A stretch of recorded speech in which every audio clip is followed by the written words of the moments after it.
बुढ़ीब पोलावरम प्रकल्प नहीं बीजेपी सरकार नीरव रही। आज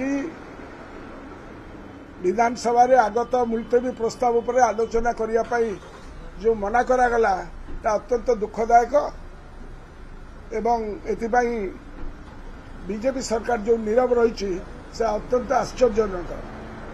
पोलावरम प्रसंग में दीर्घ वर्ष है ओडिशार दाबी प्रति अवहेला प्रदर्शन करा जाउथिला बेले ओडिशार बीजेपी सरकार आसिया परे आशा करा जाउथिला एई विवादर समाधान होबो।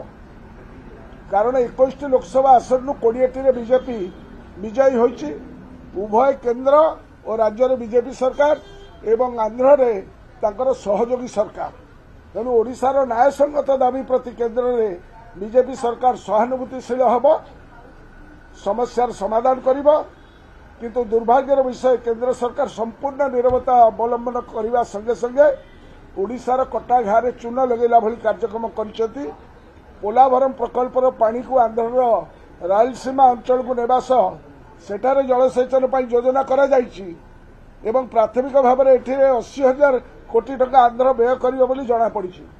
आंध्र सरकार का योजना ओडिशा पई अधिक विपद सृष्टि करिवो बोली आशंका करा जाई आमे ओडिशार स्वार्थ पाई आलोचना दाबी रखिथिलु। संप्रति वर्तमान प्रकल्प मालकानगिरी विशेष भाव में क्षतिग्रस्त होगाकू जाउछि।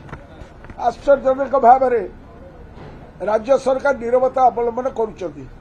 ओडिशार अस्मितार प्रसंग को सुरक्षा प्रसंग को जो माने आयुध करी सरकार को आसीचंती पोलावरम परी संवेदनशील प्रसंग में ओडिशा अस्मिता कुआडे गला हजिगला बोली साधारण प्रश्न उठी। तेणु आज आम जो डिमांड करूँ जो गोटे डेडलाइन रखी आमर